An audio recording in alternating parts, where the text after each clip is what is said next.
coração. Eu vou deixar meu noivo entrar. Toda a minha vida, ó Senhor, te louvarei. E Romanos 12 vai falar um pouco sobre isso. Se você está com a sua Bíblia aberta, eu quero ler contigo. Diz assim: portanto, irmãos, rogo-lhes pela misericórdia de Deus, que se ofereçam em sacrifício vivo, santo e agradável a Deus. Este é o nosso culto racional. Não se amoldem ao padrão deste mundo, mas transformam-se pela renovação da sua mente, para que sejam capazes de experimentar e comprovar a boa, agradável e perfeita vontade de Deus.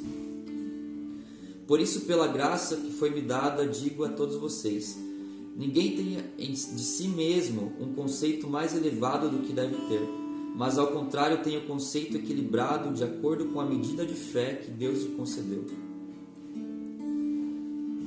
Então, eu tenho isso como uma verdade. A palavra de Deus nos diz que a graça para permanecer no Senhor se encontra em Romanos 12.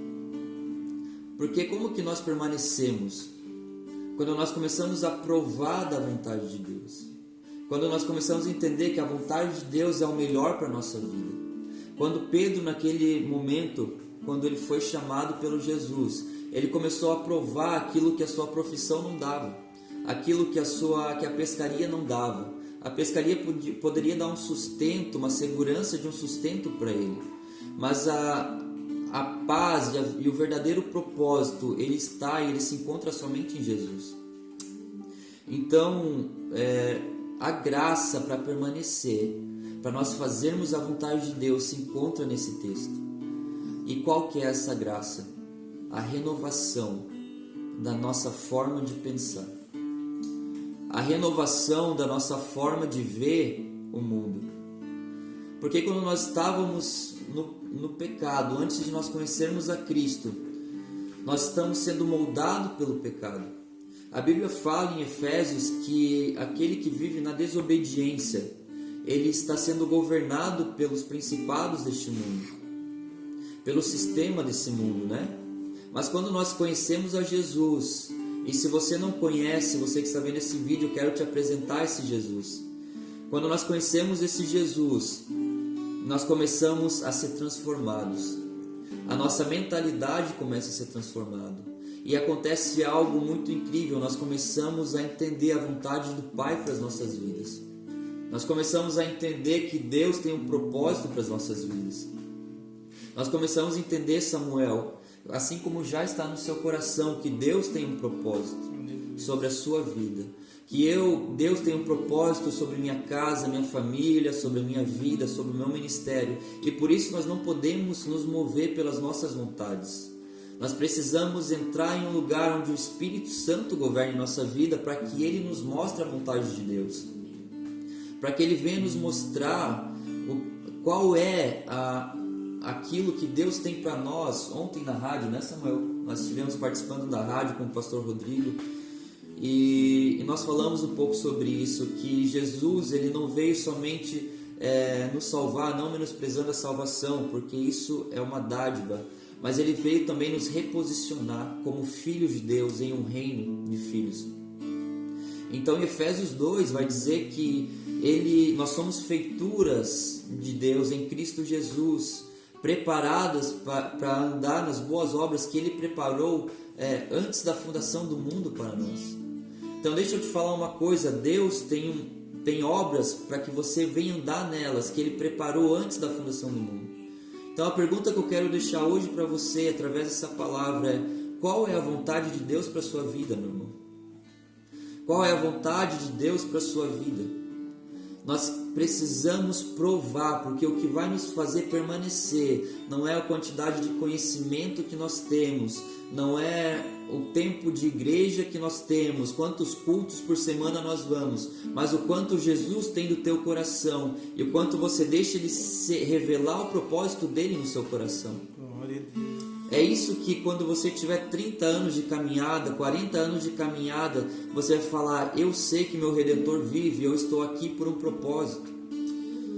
Eu estou aqui por um propósito, eu sei para quem eu estou construindo, eu sei quem está construindo dentro de mim.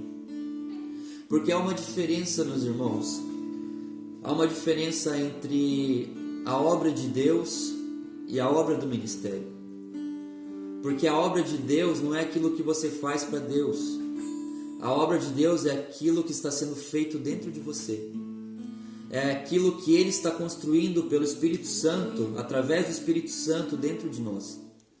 E agora a obra do ministério é quando isso que o Espírito Santo está fazendo dentro de nós começa a alcançar outras pessoas. Começa a tocar outras pessoas. Esse rio começa a fluir de dentro de você. Mas tudo começa aqui dentro. Tudo é de dentro para fora. Tudo é de dentro para fora. Então você que está aí na sua casa, você que está vendo esse vídeo, essa palavra, tudo é de dentro para fora. E existe uma graça para seguir a Cristo. É a graça, Samuel, que nos mantém. É a graça que nos mantém firmes, com os nossos olhos fixos. Foi a graça que manteve os discípulos ao lado de Jesus. Foi a própria graça de Jesus que manteve os discípulos ao seu lado. Muitos não ficaram ao lado de Jesus, mas aqueles que ficaram, Deus fez deles homens que provaram das promessas do Senhor. E que nós sejamos esses homens e essas mulheres, amém? Que nós venhamos ser. Então, há uma graça em ser discípulos. Para aqueles que falam que ser crente não tem graça, né, Samuel? Para aqueles que falam que ser cristão não tem graça, isso não é verdade. Isso está em Jesus, é a maior graça que um homem pode ter. Jesus nos toca, Ele é o único e suficiente Salvador. Nada pode te levar ao Pai, somente Jesus. E Deus, Ele é Pai. Deus é Pai, amém? Deus é Pai. Deus, Ele poderia se manifestar aos homens de qualquer forma. Ele poderia se manifestar aos homens como o grandioso, maravilhoso Deus, o que Ele é, né?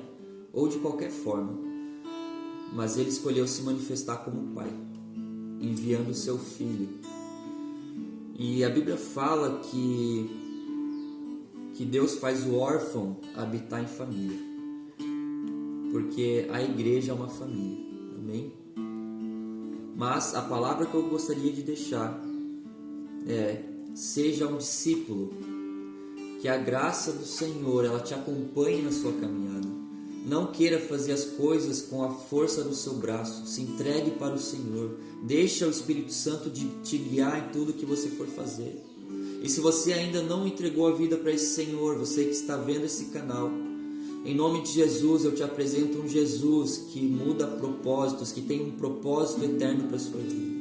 Um Jesus que morreu na cruz por ti, que ressuscitou e nos deu vida, e vida com abundância. Vida com abundância não é no sentido financeiro, mas é no sentido que antes nós estávamos mortos em pecados, em ofensas, mas agora nós estamos vivos e nós temos uma vida com Cristo, uma vida em um propósito.